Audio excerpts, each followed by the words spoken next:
আমার দিকে এভাবে তাকিয়ে আছো কেন?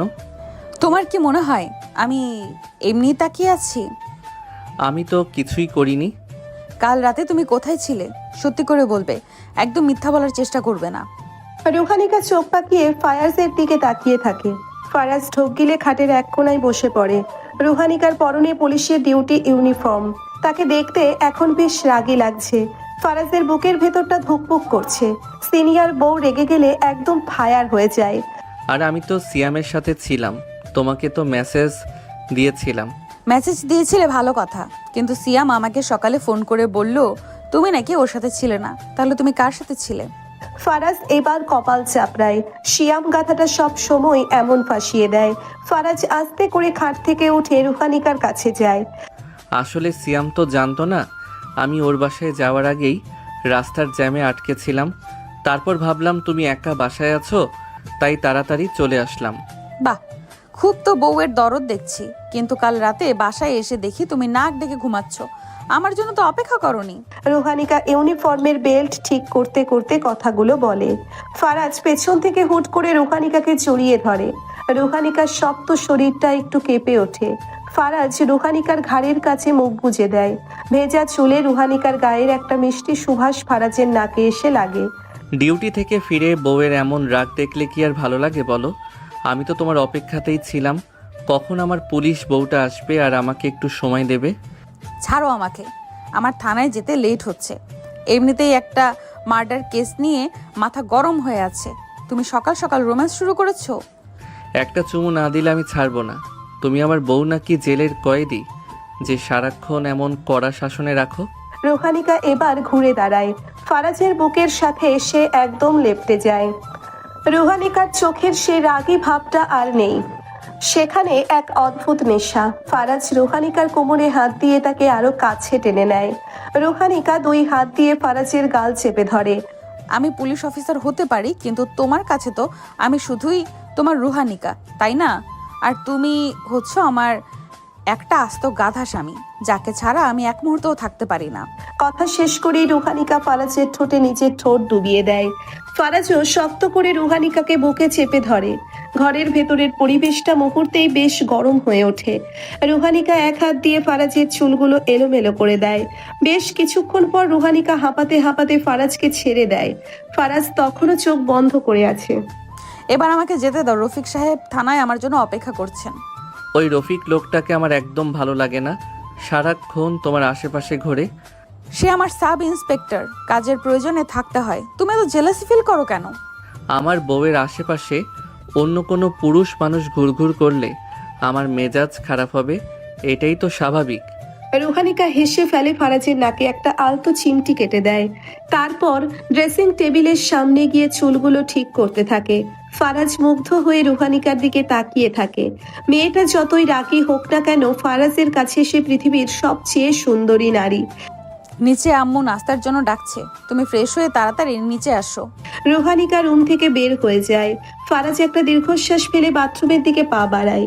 নিচে ডাইনিং টেবিলে সবাই নাস্তা করার জন্য বসে আছে। ফারাজের আব্বু রহমান সাহেব খবরের কাগজ পড়ছেন। আম্মু ফাতেমা বেগম সবার প্লেট পরোটা আর মাংস তুলে দিচ্ছেন। বড় ভাইয়া স্বামীর এবং ভাবি নাদিয়া নিজেদের মধ্যে কিছু একটা নিয়ে কথা বলছে। ছোট বোন রিয়া মোবাইল টিপতে টিপতে খাচ্ছে। বৌমা, তোমার আজকেও এত সকালে ডিউটি? জি আম্মু, ওই নতুন কেসটার জন্য একটু প্রেশার যাচ্ছে। সাবধানে থেকো মা, আজকাল শহরের অবস্থা খুব একটা ভালো না। আব্বু আপনি চিন্তা করবেন না, আমি সব সামলে নেব।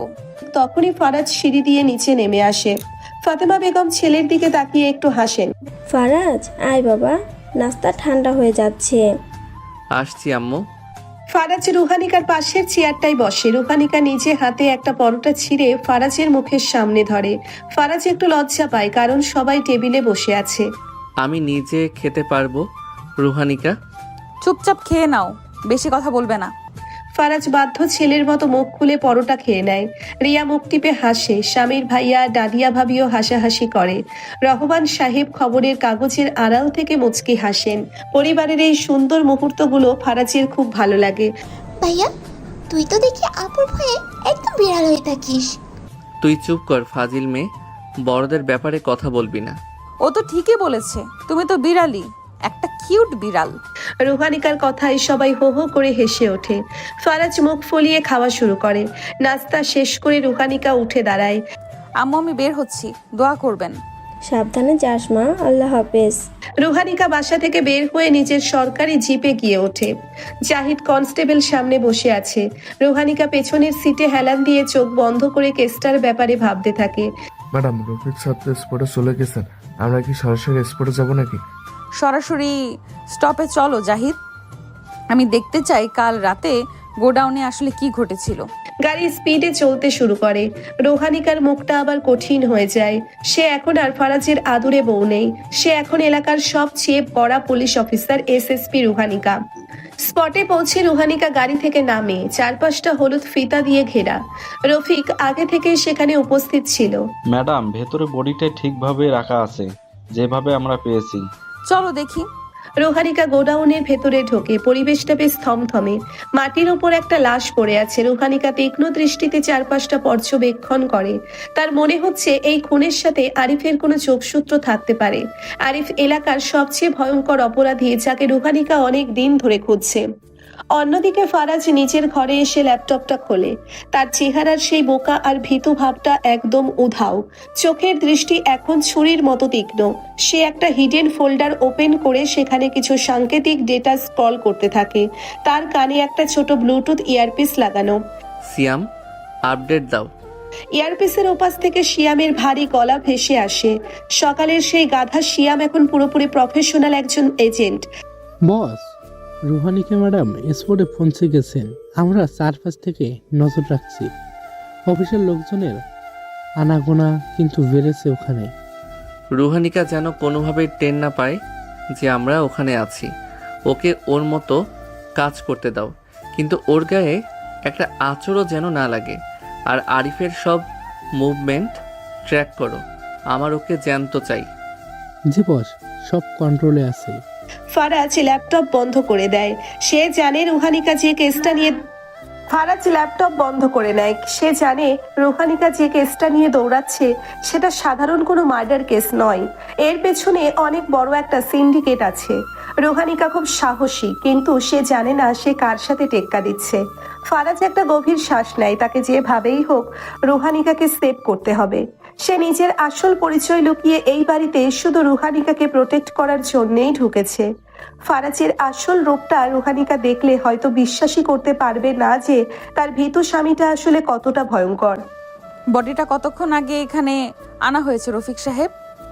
ম্যাডাম, ডক্টর বলেছেন অত্যন্ত 4 ঘন্টা আগে, তার মানে রাতের আধারেই কাজটা সারা হয়েছে। 4 ঘন্টা আগে, তার মানে ভোর রাতের দিকে কাজটা করা হয়েছে। লাশটার পকেটে কি কিছু পাওয়া গেছে জাহিদ? না ম্যাডাম, পকেট একদম ফাঁকা, তবে ডান হাতের মোড়ে একটা ছেঁড়া কাপড়ের টুকরো আছে। দেখি টুকরোটা আমার হাতে দাও। রুহানিকা গ্লাভস পরা হাতে টুকরোটা নেড়ে চেড়ে দেখে কালো রঙের মোটা কাপড়ের টুকরো দেখে মনে হচ্ছে কোনো জ্যাকেটের অংশ।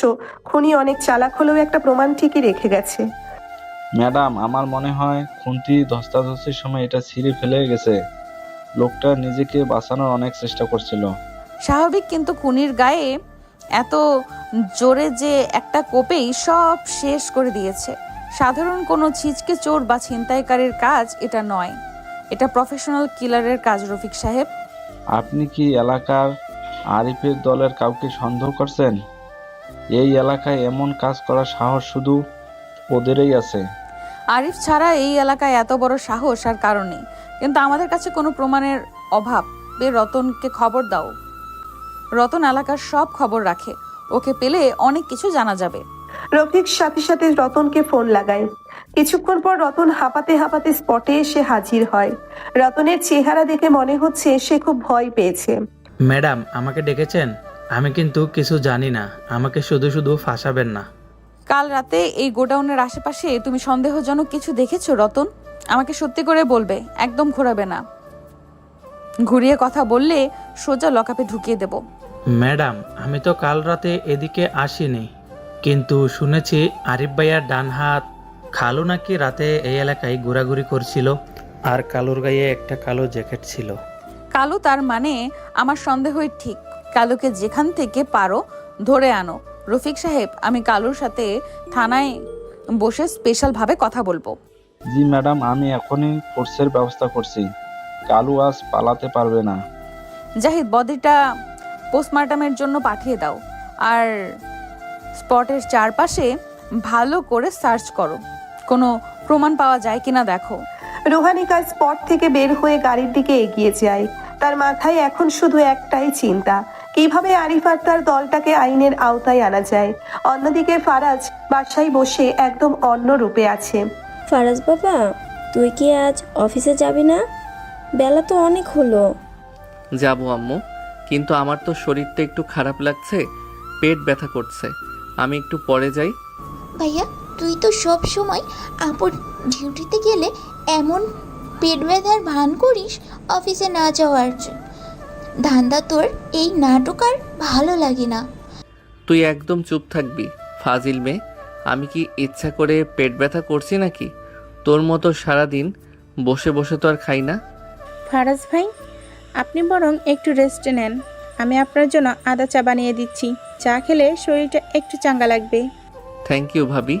এই বাড়িতে তুমি শুধু আমাকে একটু বোঝো, বাকি সবাই তো আমার পেছনে লেগে থাকে, বিশেষ করে এই রিয়া মেয়েটা। অফিসে না গেলে কিন্তু তোর বস তোকে এবার ঘাড় ধাক্কা দিয়ে বের করে দেবে। ফারাজ, এমনিতেই তুই অনেক দিন ছুটি কাটিয়েছিস। আরে ভাইয়া, আমার বস আমাকে খুব ভালোবাসে। আমি না গেলে অফিসের অনেক কাজ আটকে থাকে। আমি ছাড়া ওই অফিস অচল। তোর অফিস অচল হোক আর সচল হোক, তুই তাড়াতাড়ি রেডি হয়ে বের হো। বউ সারাদিন খাটে আর তুই বাসায় বসে নবাবের মতো চা খাবি? সেটা তো হবে না। আব্বু, তুমিও রুহানিকার দলে যোগ দিলে? ঠিক আছে, আমি এখনই যাচ্ছি। তোমরা সবাই মিলে আমাকে বাড়ি থেকে তাড়িয়ে দাও। ফারাজ মুখ ফুলিয়ে সোফা থেকে উঠে পড়ে। সবাই ফারাজের কাণ্ড দেখে হাসতে থাকে। ফারাজ নিজের ঘরে গিয়ে দরজা আটকে দেয়। তার চেহারার বোকামি ভাবটা মুহূর্তেই বদলে যায়। সে পকেট থেকে একটা কালো রঙের সিক্রেট ফোন বের করে একটা নম্বর ডায়াল করে। সিয়াম, আপডেট দাও। কালুর লোকেশন কোথায় এখন? বস, কালুর লোকজনকে আমি ট্র্যাক করেছি। ওরা এখন শহরের বাইরে যাওয়ার প্ল্যান করছে। কালু একটা পুরনো কারখানায় লুকিয়ে আছে। কালুকে কোনোভাবেই শহরের বাইরে যেতে দেওয়া যাবে না। রুহানিকা কালুকে খুঁজছে। কালুকে রুহানিকার হাতে তুলে দেওয়ার ব্যবস্থা করো, কিন্তু রুহানিকা যেন বুঝতে না পারে কাজটা আমরা করেছি। কিন্তু বস, রুহানিকা ম্যাডাম যদি জানতে পারেন আমরা ওনার কেসে নাক গলাচ্ছি, তাহলে তো সমস্যা হবে। উনি খুব রেগে যাবেন। রুহানিকা কিছুই জানবে না। ও ভাববে ও নিজের যোগ্যতায় কালুকে ধরেছে। আমি চাই না আরিফের গ্যাংয়ের আসল টার্গেট কে সেটা রুহানিকা জানুক। আরিফ আসলে আমাকে খুঁজছে, আর আমার জন্য রুহানিকার কোনো ক্ষতি হোক সেটা আমি হতে দেব না। ঠিক আছে বস, আমি কালুকে এমনভাবে ফাঁদে ফেলবো যার রুহানিকা ম্যাডামের পুলিশ টিম ওকে সহজেই ধরতে পারে। আপনি নিশ্চিত থাকুন। আর শোনো, রতনের উপর নজর রাখো। রতন যেন বেশি কথা না বলে। রুহানিকার আশেপাশে যেন কোনো বিপদ না ঘেঁষে। জি বস, সব ব্যবস্থা হয়ে যাবে। ফারাজ ফোনটা কেটে দেয়। সে জানে রুহানিকা খুব সাহসী, কিন্তু আন্ডারওয়ার্ল্ডের নোংরা খেলাগুলো সম্পর্কে তার কোনো ধারণা নেই। ফারাজ নিজের পরিচয় লুকিয়ে রেখেছে শুধু রুহানিকাকে নিরাপদ রাখার জন্য। রফিক সাহেব, কালুর খবর পেলেন? ম্যাডাম, আমাদের সোর্স জানিয়েছে কালু শহরের বাইরে যাওয়ার চেষ্টা করছিল, কিন্তু আমাদের চেকপোস্টের ভয়ে সে এখন পুরো কারখানায় লুকিয়ে আছে। রফিক সাহেব, কালুর কোনো খবর পেলেন? এখনই ফোর্স নিয়ে বের হব আমরা। কালু যেন কোনোভাবেই পালাতে না পারে। ওকে আজ জ্যান্ত ধরতে হবে। রুহানিকা তার টিম নিয়ে পুরনো কারখানার দিকে রওনা দেয়। কারখানার পরিবেশটা খুব নীরব। রুহানিকা হাতে পিস্তল নিয়ে সাবধানে পা ফেলে এগোতে থাকে। হঠাৎ কারখানার ভেতর থেকে একটা শব্দ আসে। রুহানিকা ইশারা করতেই জাহিদ আর রফিক দুই দিক থেকে ঘিরে ফেলে। কালু হাত ওপরে তুলে বেরিয়ে আয়। চারপাশ থেকে পুলিশ ঘিরে রেখেছে, পালানোর কোনো রাস্তা নেই। কালু একটা লোহার ড্রামের পেছন থেকে বেরিয়ে আসে। তার হাতে কোনো অস্ত্র নেই। কালুকে দেখে মনে হচ্ছে সে আগে থেকেই ধরা দেওয়ার জন্য প্রস্তুত ছিল। রুহানিকা একটু অবাক হয়, কারণ কালুর মতো দাগী আসামি এত সহজে ধরা দেওয়ার কথা নয়। এত সহজে ধরা দিবি ভাবিনি কালু। তোর হাত তো দেখি কোনো অস্ত্র নেই। ম্যাডাম, আমি তো পালাতে চাইনি, আমাকে ফাঁসানো হয়েছে। আমি কাল রাতে ওই গোডাউনে ছিলাম ঠিকই, কিন্তু আমি খুন করিনি। সব খুনিরাই ধরা পড়ার পরে এই একই কথা বলে। তোকে থানায় নিয়ে গেলে তোর মুখ দিয়ে ঠিকই সত্যি কথা বের হবে কালু। ওকে হাত করা পড়াও। রুহানিকা বুঝতে পারে না যে শিয়াম আগে থেকেই কালুকে ভয় দেখিয়ে এমন ভাবে বাধ্য করেছে যেন সে রুহানিকার কাছে ধরা দেয় কালুকে নিয়ে। রুহানিকা থানায় ফেরে সারাদিন ইনভেস্টিগেশন আর রিপোর্ট তৈরি করার পর রুহানিকা যখন বাসায় ফিরে তখন রাত প্রায় 12টা বেজে গেছে। উফ, সারাদিন এত খাটনি আর ভালো লাগে না, শরীরটা একদম ভেঙে আসছে। আমার জান পাখিটা চলে এসেছে দেখি, তোমার পা টিপে দেই। সারাদিন তো ক্রিমিনালদের পেছনে দৌড়ে দৌড়ে পায়ের অবস্থা খারাপ করে ফেলেছো। একদম ঢং করবে না ফারাজ। সারাদিন বাসায় বসে বসে কি করেছো শুনি? অফিসে যাওনি কেন? সামির ভাইয়া বলল তুমি নাকি পেট ব্যথার নাটক করেছো। আমার খুব পেট ব্যথা করছিল জানো, আমি তো ব্যথায় মরেই যাচ্ছিলাম। তুমি একটু আদর করে দিলে সব ব্যথা সেরে যাবে। এখন তো আর ব্যথা নেই, তোমাকে দেখে সব পালিয়েছে। তোমার সব ধান্দা আমি বুঝি। কাছে এসো না, আমার খুব গরম লাগছে। সারাদিন ঘামে শরীরটা চটচট করছে। আগে ফ্রেশ হতে দাও। আমি কি তোমার সাথে বাথরুমে আসব? তোমার পিঠ ঘষে দেব? একা একা পিঠ ঘষতে তো তোমার কষ্ট হবে। ফারাজ, মায়ের খাবে কিন্তু। একদম ফাজলামো করবে না। আমি খুব টায়ার্ড। আজ আমার মেজাজ এমনিতেই অনেক গরম হয়ে আছে। রুহানিকা বাথরুমের দিকে যায়। ফারাজ হাসতে হাসতে বিছানায় শুয়ে পড়ে। রুহানিকা ফ্রেশ হয়ে একটা পাতলা সুতির কাপড় পরে বেরিয়ে আসে। চুল থেকে তখনও টপ টপ করে পানি পড়ছে। ফারাজ মুগ্ধ দৃষ্টিতে তার পুলিশ বউটার দিকে তাকিয়ে থাকে। ভেজা চুলে রুহানিকাকে অসম্ভব মোহনীয় লাগছে। এদিকে এসো রুহানিকা, আমি তোমার চুলগুলো মুছে দেই, না হলে ঠান্ডা লেগে যাবে। তোমাকে মুছে দিতে হবে না, আমি নিজেই পারবো। তুমি ঘুমিয়ে পড়ো, কাল আবার অফিসে যেতে হবে। আরে এসো তো, বউয়ের সেবা করা তো সোয়াবের কাজ। ফারাজ রুহানিকার হাত ধরে টান দিয়ে নিজের কাছে বসায়। তোয়ালে দিয়ে খুব যত্ন করে রুহানিকার চুল মুছে দিতে থাকে। রুহানিকা চোখ বন্ধ করে ফারাজের স্পর্শ উপভোগ করে। সারাদিনের ক্লান্তি যেন নিমেষেই দূর হয়ে যাচ্ছে। ফারাজ আস্তে করে রুহানিকার ঘাড়ে একটা চুমু দেয়। রুহানিকার শরীরটা শিউরে ওঠে। ফারাজ, কি করছো? সুরসুরি লাগছে তো, ছাড়ো আমাকে। আমার বউকে আমি আদর করছি, এতে এত বাধা দেওয়ার কি আছে? তুমি কি আমাকে একদম ভালোবাসো না? বাসবো না কেন, কিন্তু এখন আমার ঘুম পাচ্ছে। কাল আবার সকালে উঠতে হবে। আজ তোমাকে আমি ঘুমাতে দেব না। সারাদিন তোমাকে ছাড়া আমার একটা মুহূর্ত ভালো কাটেনি। এখন আমাকে আমার পাওনা মিটিয়ে দিতে হবে। ফারাজ রুহানিকাকে এক টানে বিছানায় ফেলে দেয়। রুহানিকা খিলখিল করে হেসে ওঠে। ফারাজ রুহানিকার গায়ের ওপর ঝুঁকে পড়ে রুহানিকার চোখের দিকে তাকিয়ে ফারাজ নিজের সবটুকু ভালোবাসা ঢেলে দেয়। রুহানিকাও দুই হাত দিয়ে ফারাজের গলা জড়িয়ে ধরে। ফারাজের ঠোঁট নেমে আসে রুহানিকার ঠোঁটে। ঘরের নীরবতা ভেঙে শুধুই দুজনের গভীর শ্বাস প্রশ্বাসের শব্দ শোনা যায়। জানালার পর্দা উড়ে এসে চাঁদের আলো ঢেকে দেয়। তাদের রোম্যান্স চলতে থাকে গভীর রাত পর্যন্ত।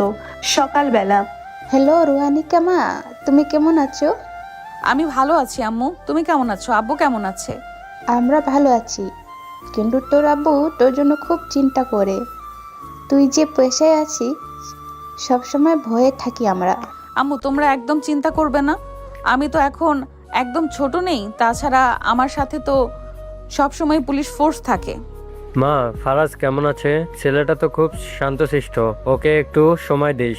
শুধু কাজ কাজ করলে তো সংসার টিকবে না। আব্বু, তোমার জামাই খুব ভালো আছে।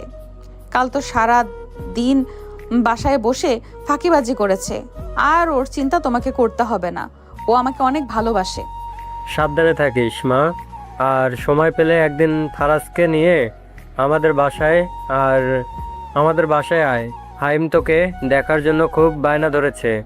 ঠিক আছে আব্বু, আমি আগামী শুক্রবার ফারাজকে নিয়ে আসব। ফাহিমকে পড়তে বসতে বলো, সারাদিন যেন গেম না খেলে। রুহানিকা ফোনটা রেখে দেয়। বিছানায় তাকিয়ে দেখে ফারাজ তখনও অঘরে ঘুমোচ্ছে।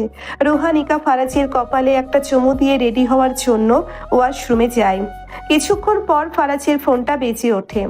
স্ক্রিনে আননোন নাম্বার দেখাচ্ছে। ফারাজ চোখ কচলাতে কচলাতে ফোনটা রিসিভ করে। তোর বউ তো বেশি বারবারই করছে ফারাজ। কালুকে ধরে নিয়ে গেছে, এবার কিন্তু আমরা রুহানিকে ছাড়বো না। কে বলছেন আপনি? রুহানিকার নাম আপনার মুখে কেন? আমি কে সেটা তোর জানার দরকার নেই। তুই শুধু তোর বউকে সাবধানে থাকতে বলিস। আরিফ ভাইয়ের লোকজনের গায়ে হাত দিয়েছে সে খুব বড় একটা ভুল করেছে। ফোনটা কেটে যায়। ফারাজের চোখের ঘুম একদম উধাও হয়ে যায়। তার চোয়াল শক্ত হয়ে ওঠে, হাতের মুঠি পাকিয়ে সে বুঝতে পারে আরিফ এবার সরাসরি রুহানিকাকে টার্গেট করেছে। ফারাজকে এবার তার আসল খেলা শুরু করতে হবে।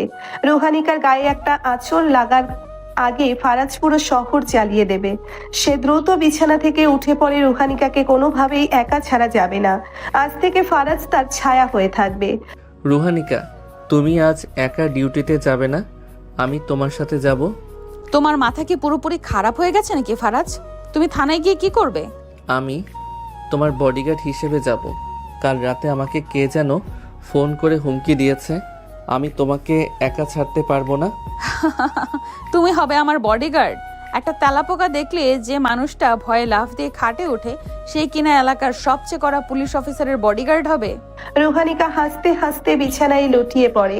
ফারাজ মুখ কালো করে দাঁড়িয়ে থাকে। রুহানিকার এই হাসি ফারাজের কাছে খুব মিষ্টি লাগলেও এখন পরিস্থিতি অন্যরকম। তুমি হাসছো রুহানিকা, আমি কিন্তু সিরিয়াস বলছি, তোমার জীবনের ঝুঁকি আছে। আমার জীবনের ঝুঁকি আজ নতুন নয় ফারাজ। আমি পুলিশে জয়েন করার পর থেকেই এসব হুমকির সাথে অভ্যস্ত। আর তোমাকে ফোন করে হুমকি দিয়েছে মানে ওরা আমাকে ভয় দেখাতে চায়। তুমি এইসব নিয়ে একদম মাথা ঘামাবে না। কিন্তু আমার ভয় লাগছে রুহানিকা, তুমি বুঝতে পারছো না আমি তোমাকে কতটা ভালোবাসি। তোমাকে হারালে আমি মরেই যাব। আরে বোকা, আমি কোথাও যাচ্ছি না, আমি তোমার কাছেই থাকবো। তুমি শুধু আমাকে একটু শান্তিতে ডিউটি করতে দাও। রুহানিকা উঠে দাঁড়িয়ে ফারাজকে বুকে জড়িয়ে নেয়। ফারাজ শক্ত করে রুহানিকাকে ধরে রাখে। সে জানে রুহানিকা যতই সাহসী হোক না কেন, আরিফের দল খুব ভয়ঙ্কর। ঠিক আছে, তুমি যাও, কিন্তু সাবধানে থাকবে। আর আমাকে প্রতি 1 ঘন্টা পর পর আপডেট জানাবে। আচ্ছা বাবা, জানাবো। এখন আমাকে ছাড়ো, রেডি হতে হবে। রুহানিকা ফ্রেশ হতে চলে যায়। ফারাজ দ্রুত নিজের সিক্রেট ফোনটা বের করে শিয়ামকে মেসেজ দেয় রুহানিকার চারপাশে সিকিউরিটি আরো বাড়ানোর জন্য।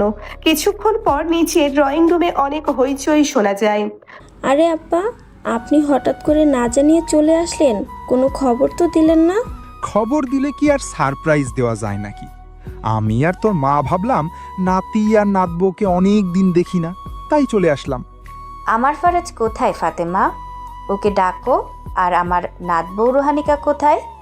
ওকে আজ থানায় যাবে নাকি? ফারাজের নানা লতিফ সাহেব এবং নানি কুলসুম বেগম গ্রাম থেকে এসেছেন। রহমান সাহেব তাড়াতাড়ি তাদের ব্যাগগুলো ভেতরে নিয়ে আসেন। শ্বশুর আব্বা, আপনারা আসতে খুব ভালো হলো, বাড়িটা এবার জমজমাট লাগবে। তা তো লাগবেই।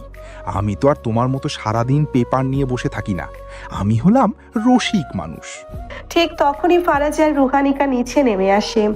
নানা নানিকে দেখে দুজনেই খুব খুশি হয়। নানা ভাই, তুমি এসেছো, আমার খুব ভালো লাগছে। নানি, তুমি কেমন আছো? আমি ভালো আছি ভাই। তুই কেমন শুকিয়ে গেছিস? রুহানিকা, তুই কি আমার নাতিকে খেতে দিস না, নাকি সব খাবার নিজে খাস? নানি, আমি ওকে ঠিকই খেতে দেই, কিন্তু ও তো খেতে চায় না। সারাদিন শুধু আমার পেছনে ঘুরে বেড়ায়। আরে ঘুরবেই তো, বউ এত সুন্দর হলে স্বামী তো বউয়ের আঁচল ধরে ঘুরবেই। আমি তো তোর নানির আঁচল ধরে এখনো ঘুরি।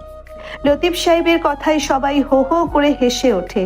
কুলসুম বেগম লতিফ সাহেবের পিঠে একটা আস্তে করে কিল দেন। বুড়ো বয়সও তোমার রসিকতা গেল না, চুপ করো, সবাই হাসছে। না না ভাই, তুমি একদম ঠিক বলেছো। ভাইয়া তো আপুর ভয়ে একদম বিড়াল হয়ে থাকে। শুধু বিড়াল না রিয়া, ও হচ্ছে আপুর পার্সোনাল অ্যাসিস্ট্যান্ট। আপনারা সবাই ফারাজ ভাইকে এভাবে পচাবেন না, ওনার কিন্তু মন খারাপ হবে। দেখো ভাবি, এরা সবাই আমাকে নিয়ে সারাক্ষণ মজা করে, শুধু তুমি আর নানা ভাই আমাকে ভালোবাসো। ঠিক আছে, সবাই গল্প করো, আমাকে এখন বের হতে হবে। থানায় অনেক কাজ জমে আছে। নাতবউ, তুমি তো সারাদিন চোর ডাকাত ধরো, আমার নাতিটাকে একটু সময় দিও। বেচারা তোমার জন্য সারাক্ষণ হাঁ করে বসে থাকে। আচ্ছা নানা ভাই, আমি আজ তাড়াতাড়ি আসার চেষ্টা করব, আপনারা রেস্ট নিন। রুহানিকা সবাইকে বিদায় জানিয়ে বাসা থেকে বের হয়। ফারাজ বারান্দায় দাঁড়িয়ে রুহানিকার গাড়ি চোখের আড়াল হওয়া পর্যন্ত তাকিয়ে থাকে। নানা ভাই, আমি একটু বাইরে থেকে আসছি, আমার একটা জরুরি কাজ আছে। তাড়াতাড়ি ফিরিস ভাই, আমি তোর জন্য গ্রাম থেকে স্পেশাল মিষ্টি এনেছি। ফারাজ দ্রুত নিচের বাইক নিয়ে বেরিয়ে পড়ে। সে সোজা সিয়ামের সিক্রেট আস্তানায় যায়। বস, রুহানিকা ম্যাডাম সেলফি থানায় পৌঁছে গেছেন। রফিকার জাহিদ ওনার সাথেই আছে। আরিফের দলের কোনো নতুন মুভমেন্ট আছে সিয়াম? হ্যাঁ বস, আরিফাস রাতে একটা বড় মাদকের চালান শহরে ঢোকানোর প্ল্যান করেছে। রুহানিকা ম্যাডাম ওই খবরটা রতনের কাছ থেকে পেয়েছেন। তার মানে রুহানিকা আজ রাতে ওই চালান ধরতে যাবে। এটা তো খুব বিপজ্জনক হতে পারে। আরিফ নিশ্চয়ই ফাঁদ পেতে রেখেছে। আমারও তাই মনে হচ্ছে। বস, কালুর ধরা পড়ার পর আরিফ খুব রেগে আছে। সে রুহানিকা ম্যাডামের ওপর প্রতিশোধ নেওয়ার সুযোগ খুঁজছে। সিয়াম, আমাদের টিম রেডি করো। আজ রাতে আমরাও ওই স্পটে থাকবো, কিন্তু পুরো ব্যাপারটা ছায়ের মতো করতে হবে। রুহানিকা যেন কোনোভাবে আমাদের অস্তিত্ব টের না পায়। জি বস, আমি সব ব্যাকআপ রেডি রাখছি। ফারাজ আবার বাসায় ফিরে আসে। বাসায় তখন দুপুরের খাবারের আয়োজন চলছে। রফিক সাহেব, আজ মাদকের চালানের খবরটা কি একদম পাক্কা? জি ম্যাডাম, রতন নিজে এসে খবর দিয়ে গেছে। আজ রাত 2টায় নদীর ধারে পুরনো ডগিউডারে মালটা নামাবে। আমরা আজ রাতেই রেড করব। জাহিদ ফোর্স রেডি করতে বলো। কোনোভাবেই এই চালান শহরে ঢুকতে দেওয়া যাবে না। ম্যাডাম, আমাদের কি আরো ব্যাকআপ ফোর্সের দরকার হবে? আরিফের সাথে তো অনেক লোক থাকতে পারে। দরকার হলে হেডকোয়ার্টার থেকে ব্যাকআপ নিব, কিন্তু অপারেশনটা খুব গোপন রাখতে হবে। থানায় কেউ যেন ঘুণাক্ষরেও টের না পায়। রুহানিকার বান্ধবী মিম থানায় আসে। মিম একজন সাংবাদিক। কিরে রুহানিকা, খুব তো ব্যস্ত মনে হচ্ছে। নতুন কোনো এক্সক্লুসিভ খবর আছে নাকি? তুই আবার এখানে কেন এসেছিস? মিম তোকে না বলেছি কাজের সময় আমাকে ডিস্টার্ব করবি না? আরে বাবা, আমি তো তোর বান্ধবী, একটু খবর নেওয়ার জন্য আসতেই পারি। তাছাড়া আমার চ্যানেলে তো কিছু নিউজ দিতে হবে। আজ কোনো নিউজ নেই, তুই এখন যা, আমাকে কাজ করতে দে। তুই খুব বোরিং হয়ে গেছিস রুহানিকা। ফারাজের মতো একটা কিউট জামাই পেয়েও তোর রোমান্স করার সময় নেই। সারাদিন শুধু ক্রিমিনাল নিয়ে থাকিস। ফারাজের কথা আর বলিস না, ও তো আমাকে আজ বডিগার্ড হওয়ার অফার দিচ্ছে। সিরিয়াসলি? ফারাজ আর বডিগার্ড? আমি তো হাসতে হাসতে মরেই যাব। ছেলেটা তো একটা তেলাপোকাও দেখলে ভয় পায়। সেটাই তো, ওকে নিয়ে আমার খুব চিন্তা হয়। খুব ইমোশনাল আর ভীতু একটা ছেলে। মিম হাসতে হাসতে থানা থেকে বেরিয়ে যায়। রুহানিকা আবার নিজের কাজে মন দেয়। রাত 10টার দিকে রুহানিকা বাসায় ফেরে। তুমি এতক্ষণে আসলে রুহানিকা? আমি তো তোমার জন্য কতক্ষণ ধরে অপেক্ষা করছি। একটু কাজ ছিল তাই দেরি হলো। তুমি খেয়েছো? তুমি না খেলে আমি কি একা খেতে পারি? চলো একসাথে খাবো। নানা ভাই আর নানি তো আমাদের জন্য অপেক্ষা করে করে ঘুমিয়ে পড়েছে। দুজনে একসাথে ডিনার করে রুমে আসে। রুহানিকা খুব ক্লান্ত, তাই সে তাড়াতাড়ি বিছানায় শুয়ে পড়ে। তুমি কি আজ রাতে আবার বের হবে রুহানিকা? তোমাকে কে বললো আমি আবার বের হব? আমি তখন ঘুমাবো। আমাকে মিথ্যে বলবে না রুহানিকা। আমি জানি তোমার আজ রাতে স্পেশাল অপারেশন আছে। তুমি এইসব পুলিশের ভেতরের খবর কিভাবে পাচ্ছ ফারাজ? তুমি কি আমাকে স্পাই করছো? আমি তোমার স্বামী, আমি তোমার সব খবর রাখি। প্লিজ রুহানিকা, আজ রাতে তুমি যেও না। আমার মন খুব কু গাইছে। তুমি আমাকে বাধা দিও না ফারাজ, এটা আমার ডিউটি। আর আমি ভয় পাওয়ার মেয়ে নই। রুহানিকা আলমারি থেকে নিচের বুলেট প্রুফ ভেস্ট বের করে পড়তে শুরু করে। ফারাজ মুগ্ধ হয়ে রুহানিকার এই সাহসী রূপটা দেখে। তার বউটা সত্যি খুব স্পেশাল। অন্তত আমাকে একটা কিস করে যাও, না হলে আমি সারা রাত টেনশনে ঘুমাবো না। তুমি একটা পাগল ফারাজ, কাছে এসো। রুহানিকা ফারাজের বুকে মাথা রাখে। ফারাজ রুহানিকার কপালে চোখ আর ঠোঁটে গভীর চুমু দেয়। রুহানিকার পুরো শরীরে একটা কাঁপুনি দিয়ে ওঠে। ফারাজের আদরগুলো সব সময় রুহানিকাকে দুর্বল করে দেয়। ফারাজ, আমাকে যেতে হবে, সময় হয়ে গেছে। সাবধানে থাকবে রুহানিকা, আমার জানটা কিন্তু তোমার কাছেই আছে। রুহানিকা মুচকে হেসে রুম থেকে বেরিয়ে যায়। রুহানিকা বের হওয়ার সাথে সাথেই ফারাজের চেহারার এক্সপ্রেশন বদলে যায়। সে দ্রুত নিজের কালো জ্যাকেট আর গিয়ারগুলো পরে নেয়। সিয়াম, আমার পজিশন রেডি। রুহানিকাকে ফলো করো, আমি ডকইয়ার্ডের দিকে এগোচ্ছি। বস, আমরা করছি আরিফের লোকজনের আনাগোনা ডকাইতে শুরু হয়ে গেছে। রাতের অন্ধকার চিরে রুহানিকার পুলিশের গাড়ি ডকইয়ার্ডের দিকে এগিয়ে যায়, আর তার ঠিক পেছনেই ছায়ার মতো বাইক নিয়ে ছুটে চলে ফারাজ। ফারাজ আজ কোনোভাবেই আরিফকে ছাড়বে না। রফিক সাহেব, আমরা ডকইয়ার্ডের কাছাকাছি চলে এসেছি, গাড়ি এখানে থামান, বাকি রাস্তা আমরা হেঁটে যাব। ম্যাডাম, চারিদিকে তো খুব অন্ধকার, কিছুই তো দেখা যাচ্ছে না। সাইলেন্সার লাগানো পিস্তল রেডি রাখুন। জাহিদ, তুমি পেছন থেকে কভার দেবে। রুহানিকা এবং তার টিম পা টিপে টিপে ডকইয়ার্ডের ভেতরে প্রবেশ করে। একটা বড় জাহাজের পাশে কিছু লোক বক্স নামাচ্ছে। রুহানিকা বুঝতে পারে এটাই সেই মাদকের চালান। ফ্রিজ, কেউ নড়বে না, চারপাশ থেকে পুলিশ ঘিরে ফেলেছে, যে পালানোর চেষ্টা করবে তাকে শুট করা হবে। রুহানিকার গলার আওয়াজ আরিফের লোকেরা থমকে দাঁড়ায়, কিন্তু হঠাৎ করেই জাহাজের উপর থেকে বৃষ্টির মতো গুলি আসতে শুরু করে। ম্যাডাম, কাভার নিন, ওরা আগে থেকে প্রস্তুত ছিল। জাহিদ, ফায়ার ব্যাক করো, ওদের ছাড়বো না। রুহানিকা একটা বড় লোহার পিলারের আড়ালে আশ্রয় নেয়। চারিদিকে গুলির শব্দে ডকইয়ার্ড কেঁপে ওঠে। রুহানিকা বুঝতে পারে ওরা ফাঁদে পড়েছে। তুই খুব সাহসী মেয়ে। রোহিণাকে কিন্তু আজ তুই আমার ডেরায় এসে নিজের মৃত্যুকে ডেকে এনেছিস। তুই সামনে আয়। আরিফ, কাপুরুষের মতো লুকিয়ে থেকে গুলি চালাচ্ছিস কেন? আমি তোকে এত সহজে মারবো না। রোহিণাকে আমি তোকে তিলে তিলে কষ্ট দেব। ঠিক সেই মুহূর্তেই অন্ধকারের ভেতর থেকে কালো জ্যাকেট পরা একটা ছায়া মূর্তি বেরিয়ে আসে। ছায়া মূর্তিটার হাতে দুটো অটোমেটিক পিস্তল। চোখের পলকে সে আরিফের কয়েকজন লোককে শুট করে মাটিতে ফেলে দেয়। এই লোকটা কে রফিক সাহেব? আমাদের ব্যাকআপ ফোর্স তো এখনো আসেনি। বুঝতে পারছি না ম্যাডাম, কিন্তু লোকটা আমাদের বাঁচানোর চেষ্টাই করেছে। ছায়া মূর্তিটা বিদ্যুৎ গতিতে এগোতে থাকে। সে একা হাতে আরিফের পুরো দলকে নাস্তানবুদ করে দিচ্ছে। ফারাজের নিশানা একদম নিখুঁত। সে রুহানিকার দিকে ধেয়ে আসা কয়েকটা গুলি নিজের জ্যাকেটে নিয়ে নেয়, কিন্তু তার পরনের অ্যাডভান্স বুলেট প্রুফ ভেস্ট তাকে রক্ষা করে। সিয়াম, রুহানিকার টিমকে সেফ প্যাসেজ দাও, আমি আরিফকে দেখছি। বস, আরিফ পেছনের রাস্তা দিয়ে পালানোর চেষ্টা করছে। ফারাজ আরিফের পিছু নেয়। রুহানিকা অবাক হয়ে এই ব্ল্যাক কমান্ডো স্টাইলের লোকটাকে দেখতে থাকে। লোকটার মুভমেন্ট এত ফাস্ট যে সাধারণ মানুষের পক্ষে এটা সম্ভব নয়। লোকটা যেভাবেই হোক আমাদের অনেক বড় উপকার করলো। জাহিদ, বাকিদের অ্যারেস্ট করো, মালগুলো সিজ করো। অপারেশন শেষে রুহানিকা বাসায় ফেরে। তার সারা গায়ে ধুলোবালি আর বারুদের গন্ধ। সে রুমে ঢুকে দেখে ফারাজ অঘরে ঘুমোচ্ছে। ফারাজ, ওঠো, আমি ফিরে এসেছি। হ্যাঁ, তুমি এসেছো?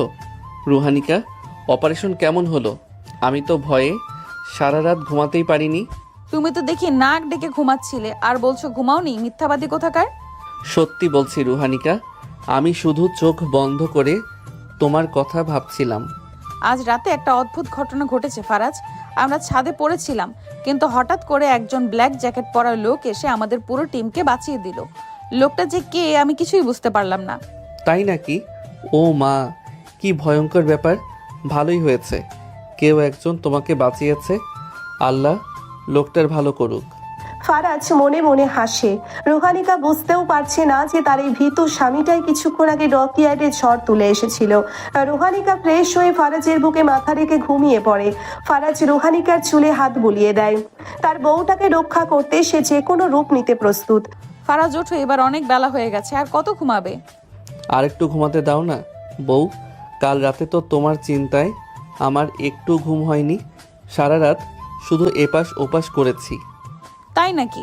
আমার চিন্তায় নাকি তোমার নিজের ভয়ে কাল রাতে তো দেখলাম নাক ডেকে ঘুমাচ্ছিলে।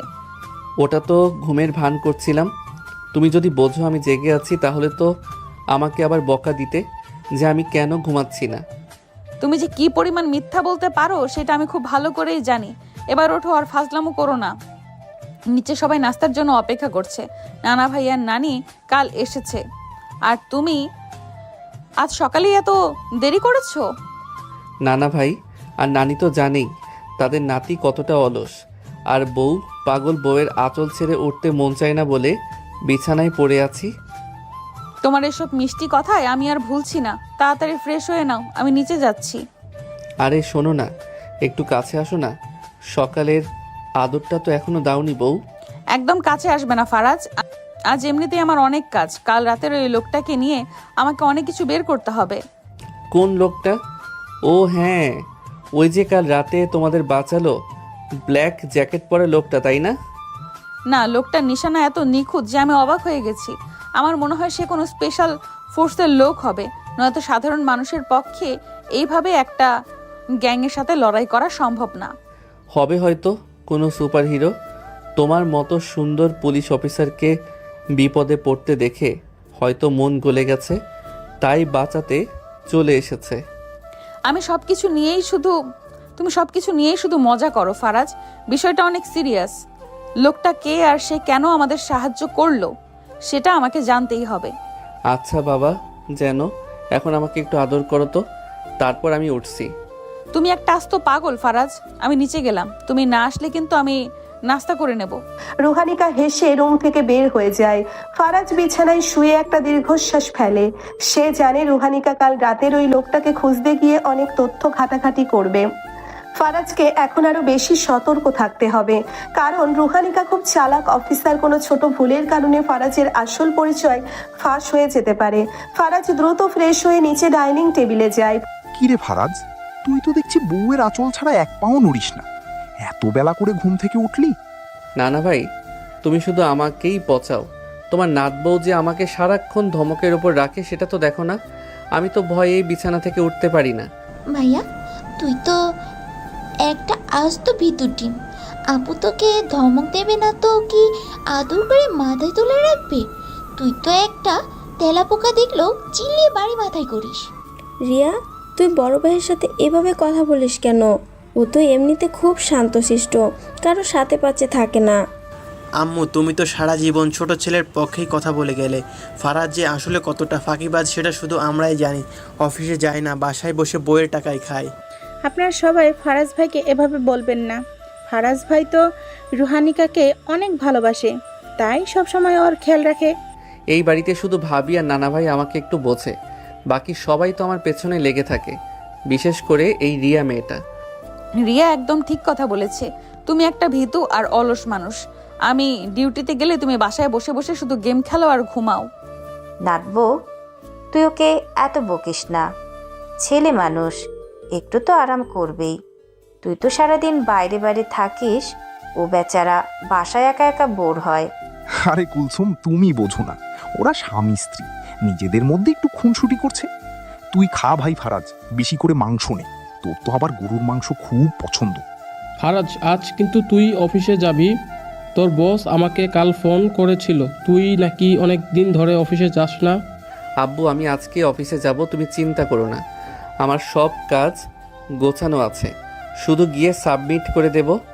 হ্যাঁ, অফিসে তো যাবেই, কিন্তু তার আগে আমাকে কথা দাও যে তুমি আমার থানায় বা ডিউটির আশেপাশে ঘুরোঘুরি করবে না। আমি কেন তোমার থানায় যাব? সেখানে তো সব বদমাশ আর ক্রিমিনালদের ধরে নিয়ে আসো। আমার তো ওসব দেখলে ভয় লাগে।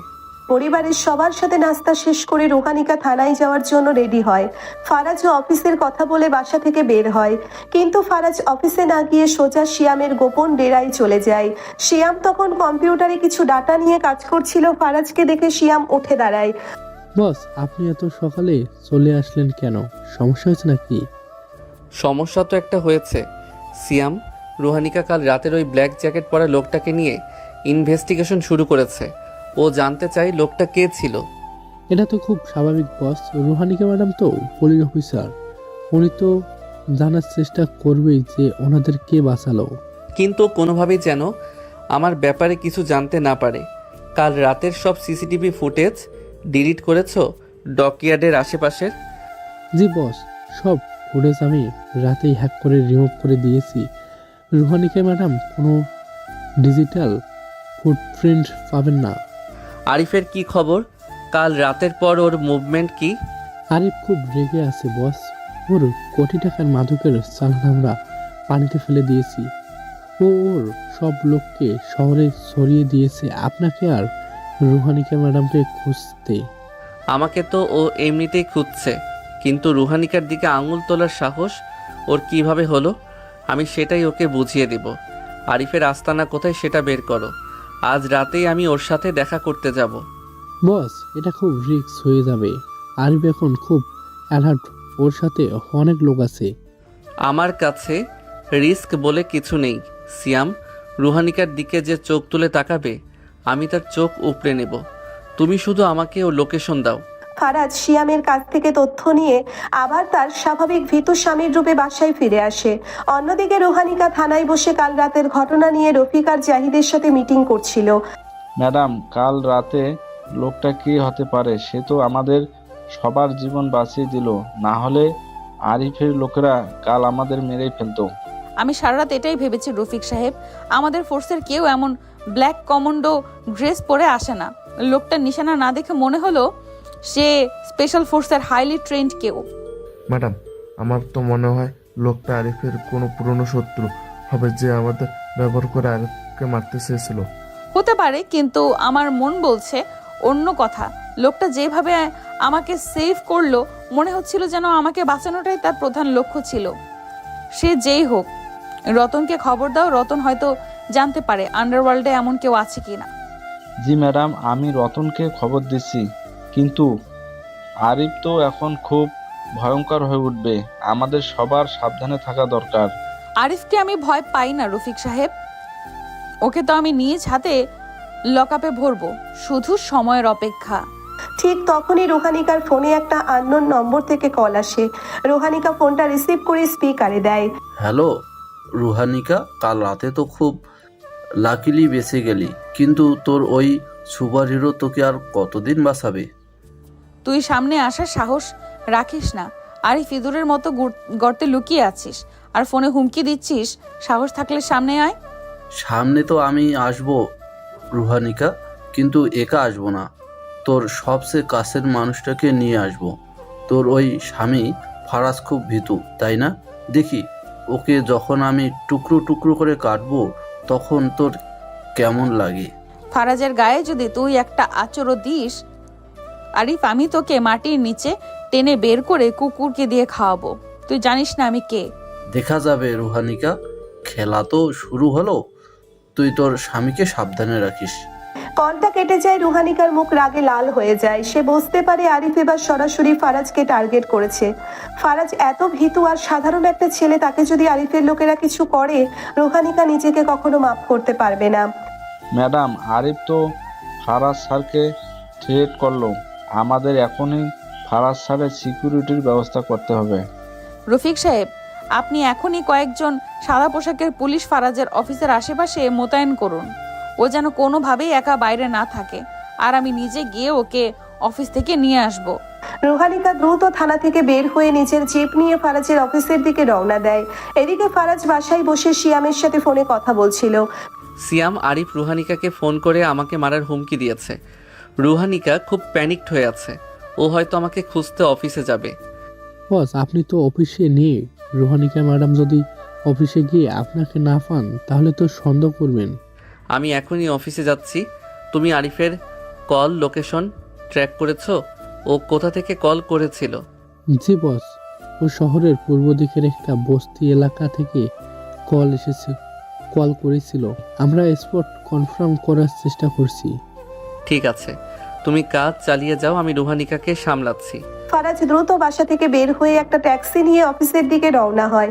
রুহানিকার গাড়ি পৌঁছানোর ঠিক 2 মিনিট আগে ফারাজ অফিসে ঢুকে নিজের ডেস্কে বসে পড়ে রুহানিকা হন্তদন্ত হয়ে অফিসে ঢোকে। ফারাজ, তুমি ঠিক আছো? তোমার কোনো ক্ষতি হয়নি তো? আরে রুহানিকা, তুমি হঠাৎ আমার অফিসে কি ব্যাপার? তুমি তো কখনো আমার অফিসে আসো না, আর তুমি এত ঘামছো কেন?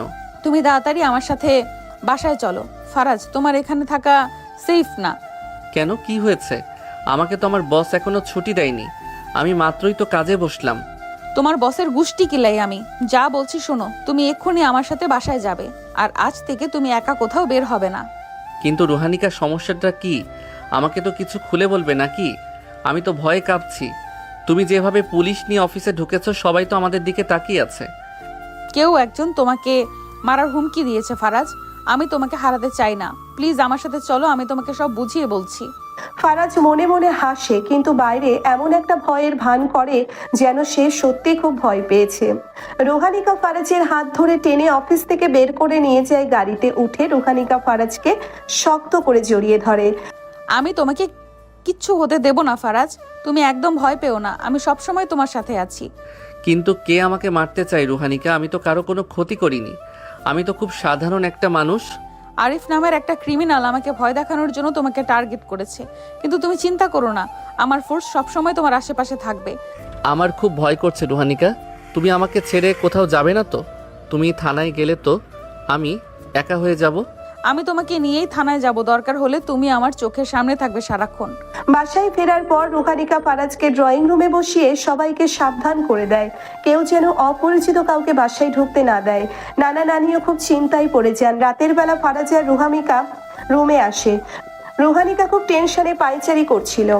রুহানিকা, তুমি এত টেনশন করো না তো, আমি তো তোমার সামনেই আছি, তুমি এদিকে এসো, আমার কাছে বসো। আমার মাথায় কিচ্ছু কাজ করছে না ফারাজ। আরিফ খুব ডেঞ্জারাস একটা লোক, সে কখন কি করে বসে কেউ বলতে পারে না। তুমি তো আমার সাহসী বউ, তুমি কেন এত ভয় পাচ্ছ? তুমি কাছে এসো, আমার খুব ইচ্ছে করছে তোমাকে আদর করতে। ফারাজ, তুমি কি পাগল হয়ে গেলে? এই বিপদের মধ্যে তোমার রোম্যান্স করার শখ জাগছে? আমি এখানে চিন্তায় মরে যাচ্ছি আর তুমি এসব বলছো? বিপদ তো বাইরে, ঘরের ভেতরে তো আমরা দুজন একা, আর তুমি এত টেনশন করলে তো আমার ভয় আরো বেড়ে যাবে। আমাকে একটু রিল্যাক্স করতে দাও বউ।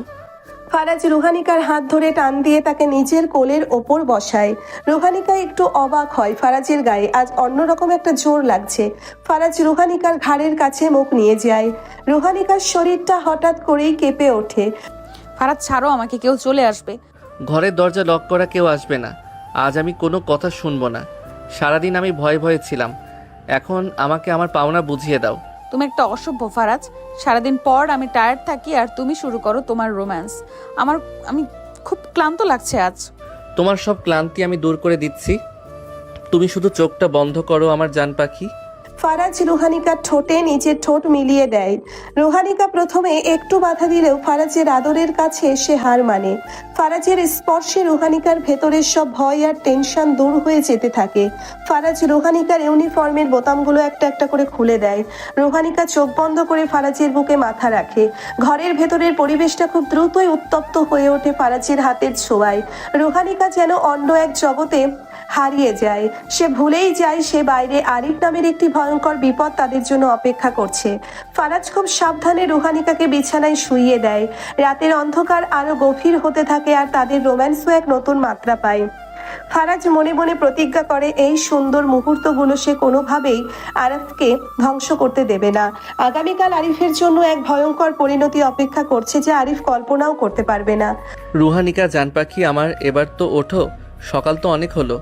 আর একটু ঘুমাতে দাও না ফারাজ, কাল রাতে তুমি আমাকে একটু ঘুমাতে দাওনি, সারা রাত শুধু অত্যাচার করেছো। আমি আবার কি অত্যাচার করলাম? তুমি তো কাল নিজেই আমাকে ছাড়ছিলে না, উল্টো আমাকেই তো তুমি বেশি আদর করেছো। একদম মিথ্যা কথা বলবে না, অসভ্য লোক একটা।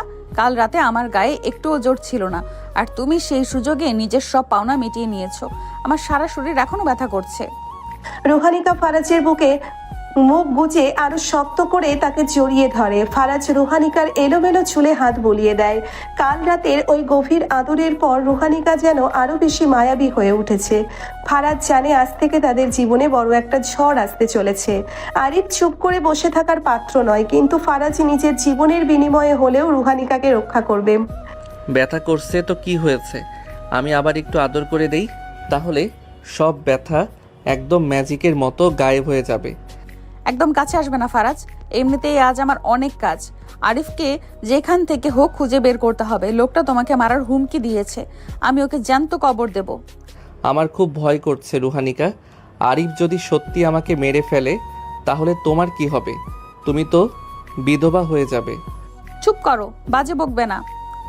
আমার জান থাকতে তোমার গায়ে কেউ একটা ফুলের টোকাও দিতে পারবে না। তুমি তাড়াতাড়ি রেডি হয়ে নাও, তুমি আজ আমার সাথে থানায় যাবে। আমি থানায় গিয়ে কি করব? সেখানে তো সব চোর ছ্যাচর থাকে, আমার ওসব দেখলে ঘেন্না লাগে। আমি বরং বাসাতেই থাকি। বাসায় তুমি একদম সেফ না। নানা নানি, আব্বু আম্মু এরা কেউ তোমাকে প্রোটেক্ট করতে পারবে না। তুমি আমার চোখের সামনে থাকবে। আমি রফিক সাহেবকে বলে তোমার জন্য আমার কেবিনে একটা আলাদা ডেস্ক রেডি করে দিতে বলছি।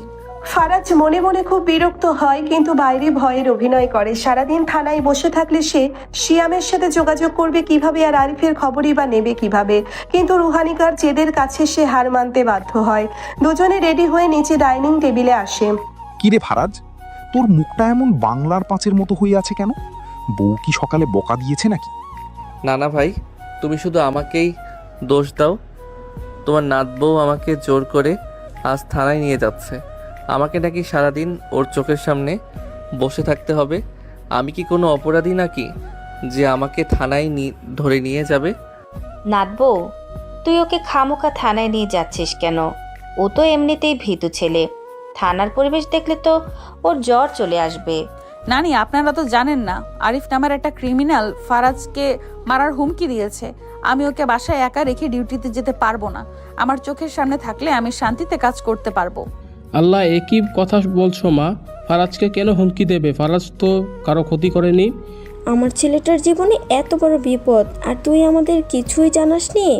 রুহানিকা, তুই ওকে অবশ্যই তোর সাথে নিয়ে যা, ওর যেন কোনো ক্ষতি না হয়। আপু ঠিকই বলেছে ফারাজ, তুই আপুর সাথে থাক। আরিফের গ্যাং কিন্তু খুব ডেঞ্জারাস। আমি খবরের কাগজে পড়েছি, ওরা কাউকে ছাড়ে না। ফারাজ ভাই, আপনি সাবধানে থাকবেন। রুহানিকা আপুর কথা একদম অক্ষরে অক্ষরে পালন করবেন। ভাইয়া, তুই তো দেখি সত্যি সত্যি আপুর পার্সোনাল অ্যাসিস্ট্যান্ট হয়ে গেলি। এবার তোকে থানার ডিউটি করতে হবে। তুই একটা কাজ কর, পুলিশের ড্রেস পরে নে, তাহলে তোকে একদম রিয়েল পুলিশ মনে হবে। তুই চুপ কর রিয়া, আমার এমনিতেই ভয়ে হাত পা কাঁপছে আর তুই আমার সাথে মজা করছিস। আমি তো ভাবছি আজ থেকে আর বাসা থেকে বের হব না। সবার সাথে নাস্তা শেষ করে রুহানিকা ফারাজকে নিয়ে নিজের সরকারি জিপে ওঠে। জাহিদ সামনে বসে আছে আর রুহানিকা পেছনের সিটে ফারাজের হাত শক্ত করে ধরে বসে আছে। ফারাজ জানালার বাইরে তাকিয়ে আছে, তার মাথায় এখন অন্য চিন্তা ঘুরছে। তুমি এত চুপচাপ কেন ফারাজ? ভয় পাচ্ছো? আমি তো তোমার সাথেই আছি। ভয় পাবো না তো কি আনন্দ করব নাকি?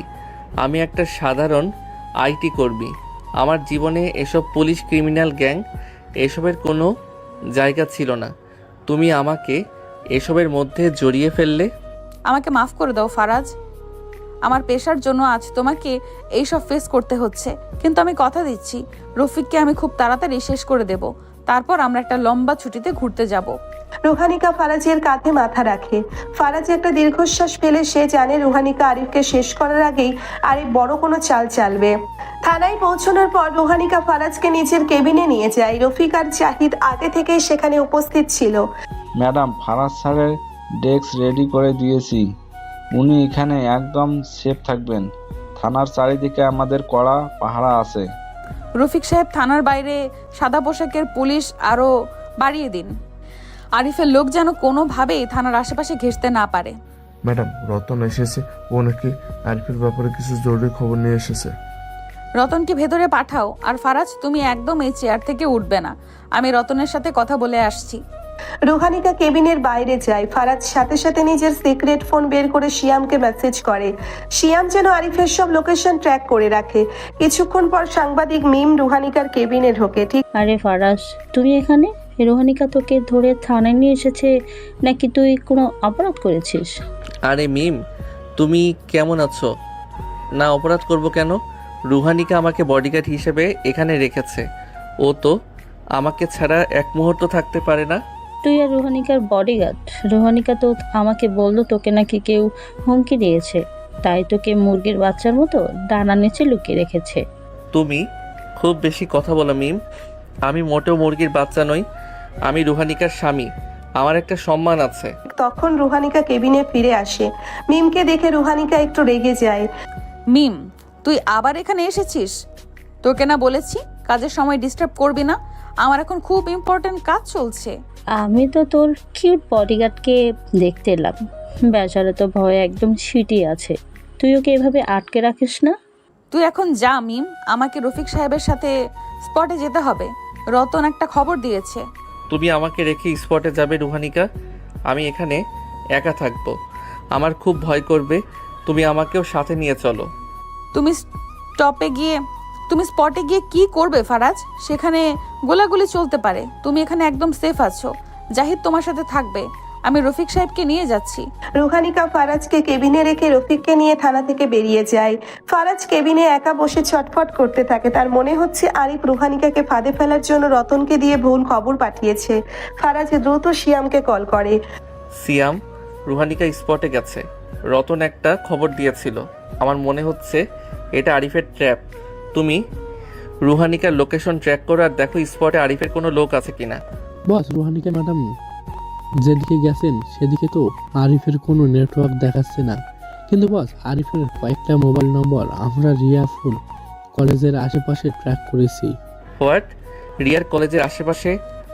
তার মানে আরিফ রুহানিকাকে ভুল স্পটে পাঠিয়ে রিয়াকে টার্গেট করেছে।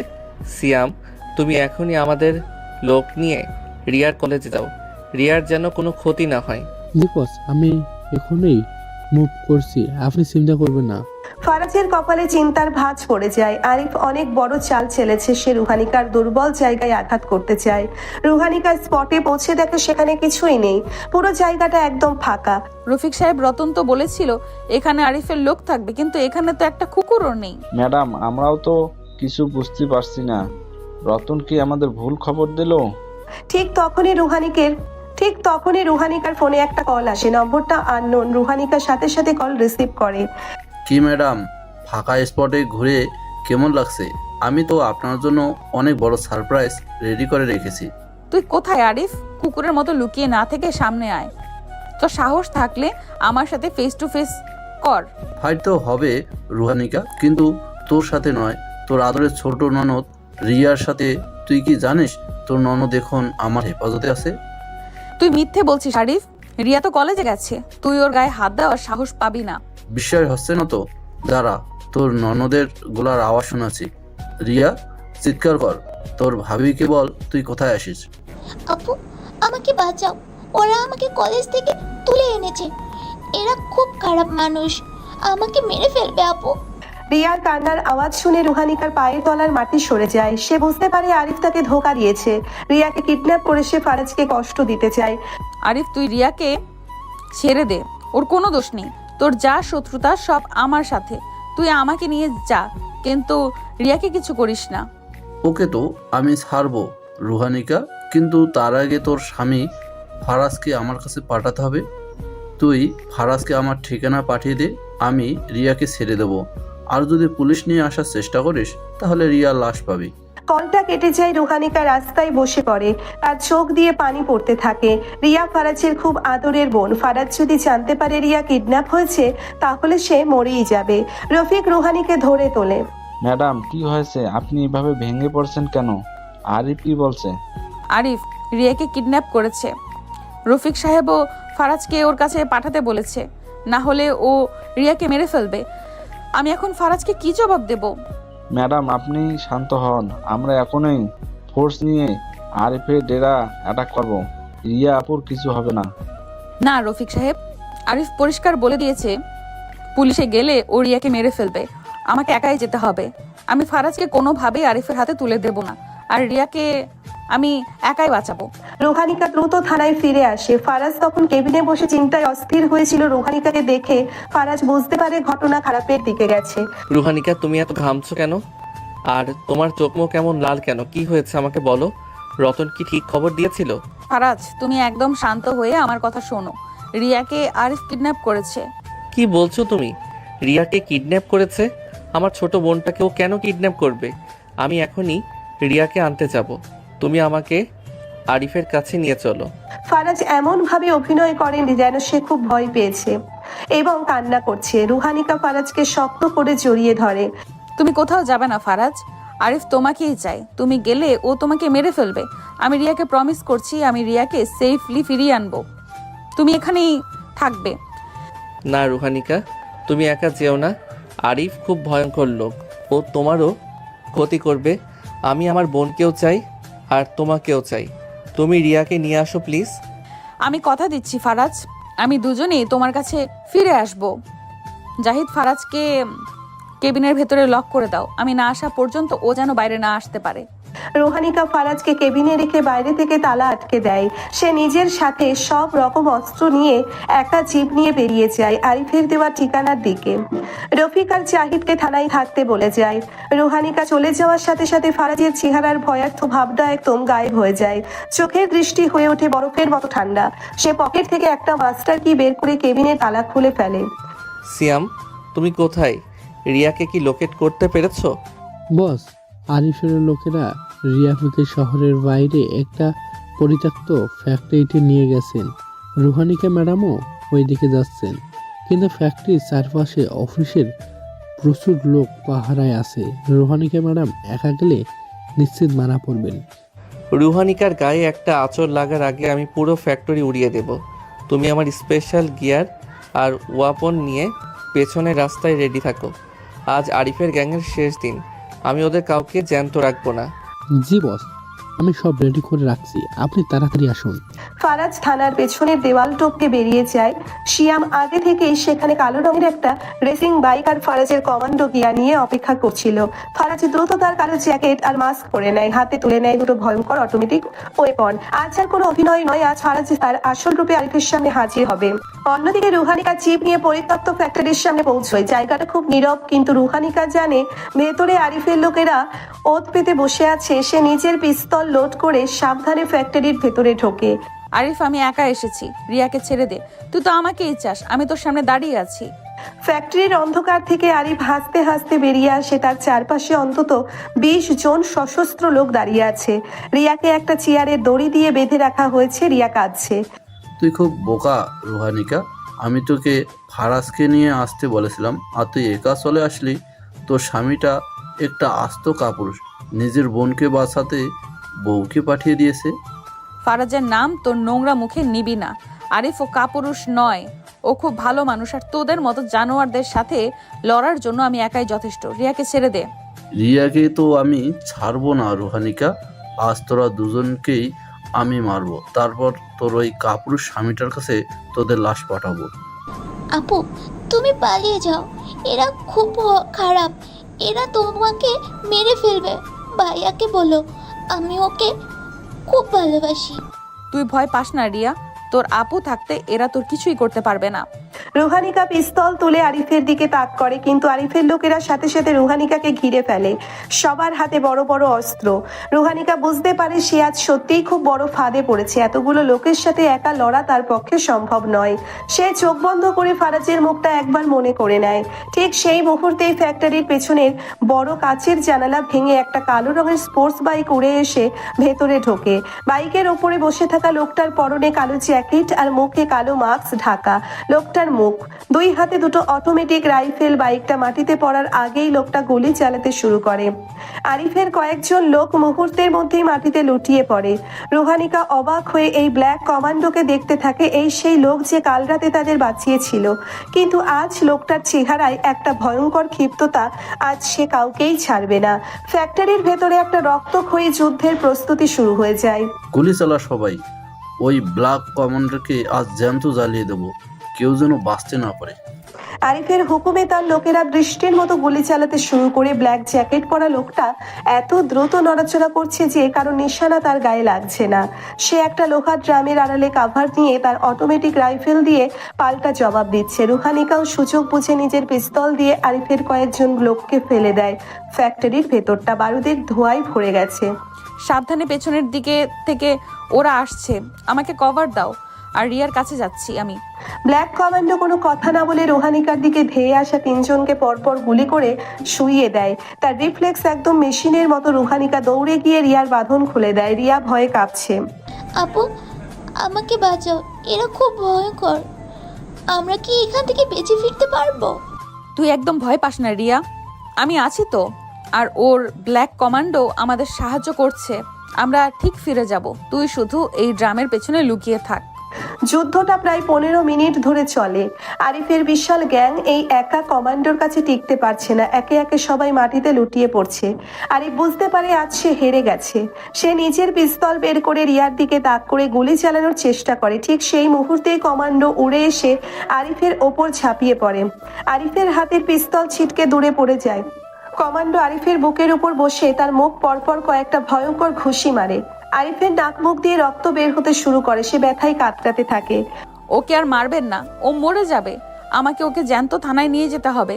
ওর কাছ থেকে পুরো সিন্ডিকেটের খবর বের করতে হবে। কমান্ডো রুহানিকার কথা শুনে থেমে যায়। সে উঠে দাঁড়িয়ে নিজের পোশাকের ধুলো ঝেড়ে নেয়। চারিদিকে তাকিয়ে দেখে আরিফের দলের আর কেউ বেঁচে নেই। যারা আছে তারা ব্যথায় ছটফট করছে। রুহানিকা পিস্তল হাতে কমান্ডের সামনে এসে দাঁড়ায়। অনেক ধন্যবাদ আপনাকে।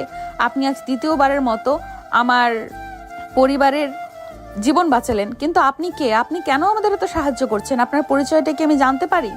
কমান্ডো কোনো কথা বলে না। সে আস্তে আস্তে নিজের মাথার হেলমেট আর মুখের কালো মাস্কটা খুলে ফেলে। মাস্ক খোলার পর ভেতরের মুখটা দেখে রুহানিকার পায়ের তলার মাটি সরে যায়। তার হাত থেকে পিস্তলটা মাটিতে পড়ে যায়। রিয়াও হতবাক হয়ে তাকিয়ে থাকে। তাদের সামনে দাঁড়িয়ে থাকা এই ভয়ঙ্কর ব্ল্যাক কমান্ডো আর কেউ নয়, তাদের সেই ভীতু আর সাধারণ ফারাজ।